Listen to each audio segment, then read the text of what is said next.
Salut à tous, je vous fais cette petite vidéo pour vous parler d'Adrien Quatennens, député France Insoumise, qui a eu une main courante contre lui par sa femme. Avant tout, je vous invite à vous abonner, mettre les notifications et les pouces afin de me permettre de vivre de ma chaîne. Et c'est parti, on va parler d'Adrien Quatennens. Adrien Quatennens, donc c'est un député France Insoumise, donc le parti de Jean-Luc Mélenchon. Et Adrien Quatennens, il a vu une main courante déposée au commissariat de Lille contre lui par sa femme sur fond d'instance de divorce. Alors, comme ils sont en instance de divorce, apparemment, selon l'avocate d'Adrien Quatennens, il y aurait eu une dispute extrêmement dure entre Adrien Quatennens et sa femme dans le cadre de cette instance de divorce. Et la dispute aurait été un peu dure selon les termes utilisés par l'avocate. Et on craint, pour l'instant ce n'est qu'une hypothèse parce qu'on n'a pas les faits et de toute façon Adrien Quatennens est à ce stade présumé innocent. Mais si d'aventure il y avait des faits sur lesquels repose la main courante, qui seraient peut-être des faits de violence, cela serait forcément préjudiciable à la carrière d'Adrien Quatennens. Il faut savoir qu'Adrien Quatennens, c'est le deuxième du parti de la France Insoumise. C'est le potentiel successeur à la tête du parti de Jean-Luc Mélenchon. C'est le poulain, le dauphin de Jean-Luc Mélenchon. Donc ça risque d'entacher sa carrière, peut-être le freiner un peu dans sa carrière politique. Donc il faudra voir l'effet médiatique que peut avoir cette affaire sur la carrière d'Adrien Quatennens. Ensuite, il faut savoir que la France Insoumise, c'est un parti qui fait campagne et qui fait sa communication et qui fait tous ses combats sur l'engagement, sur le féminisme, la question LGBT et l'antiracisme. Et c'est un parti qui est même accusé d'islamo-gauchiste et de féminazie. Tellement ils défendent ces questions-là, ils revendiquent de défendre ces questions-là idéologiquement. Et d'ailleurs, quand un adversaire à eux a une affaire d'ordre sexuel ou sur de violence sexuelle ou de viol, ce sont les premiers à invectiver leurs opposants sur ces questions-là, parce que ces questions-là, c'est leur fonds de commerce, ils font campagne là-dessus, ils font de la communication là-dessus. Donc c'est le fondement idéologique de la France Insoumise.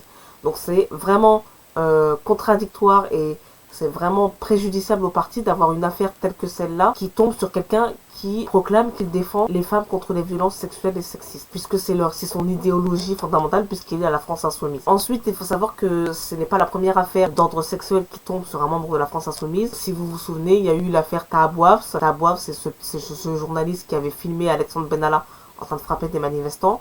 Ça avait déclenché l'affaire Benalla.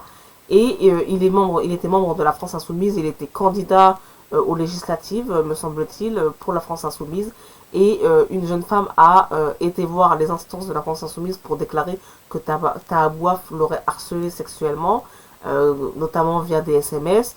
Et un comité de la France Insoumise avait essayé de régler l'affaire en mettant les partis en présence et tout, histoire que ça sorte pas médiatiquement. C'est quand même sorti médiatiquement, donc voilà, c'est l'affaire Taha Bouafs. Et il y a aussi l'affaire Éric Coquerel, qui est ce député France Insoumise. Il est député président de la Commission des Finances. Et au moment où il a fallu le nommer président de la Commission des Finances, il y a une affaire d'agression sexuelle qui est sortie sur lui. Et il y a une jeune femme qui s'appelle Sophie Tissier qui est venue déclarer dans les médias que Éric Coquerel l'avait agressé sexuellement il y a quelques années lors d'une fête de l'humanité. Sophie Tissier, si vous vous en souvenez, c'est une figure médiatique des Gilets jaunes et qui était militante de gauche avant d'être dans les Gilets jaunes. Donc qui gravitait comme ça autour de la sphère de la France Insoumise. Donc voilà, il y a une accumulation des affaires de violences sexistes et sexuelles sur un parti qui revendique le féminisme. C'est un des seuls partis à revendiquer le féminisme haut et fort et à le porter en étendard. Donc c'est l'arroseur arrosé, quoi. C'est assez déplorable. Il y a une question qui se pose sur l'affaire Adrien Quatennens, puisque c'est cette affaire-là qui fait l'objet de cet édito. L'affaire Adrien Quatennens, elle pose la question de la vie privée. Adrien Quatennens est un homme politique, donc c'est un homme dont le métier est d'être une personne publique. Donc il faut se demander, est-ce que la vie privée d'Adrien Quatennens existe encore, ou est-ce que tout de sa vie doit être public en tant que personne publique, et en particulier quand sa vie privée ne correspond pas avec l'idéologie qu'il proclame publiquement. Et enfin, je terminerai en disant qu'à la France Insoumise, il y a des bruits de couloir, des petites choses qui circulent, comme quoi les différentes femmes qui sont à la France Insoumise et qui sont députées, donc Mathilde Panot, Clémentine Autain, Danielle Obono, Sandrine Rousseau, ces femmes-là se battent pour obtenir des postes à responsabilité et monter en grade à la France Insoumise.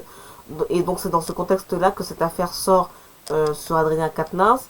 Donc il faut savoir comment cette affaire sera utilisée, par qui, dans le contexte politicien, comment ça va. Il faut voir comment l'affaire évolue médiatiquement et politiquement. Voilà, c'est la fin de cette vidéo et je vous dis à bientôt pour une prochaine vidéo. Salut!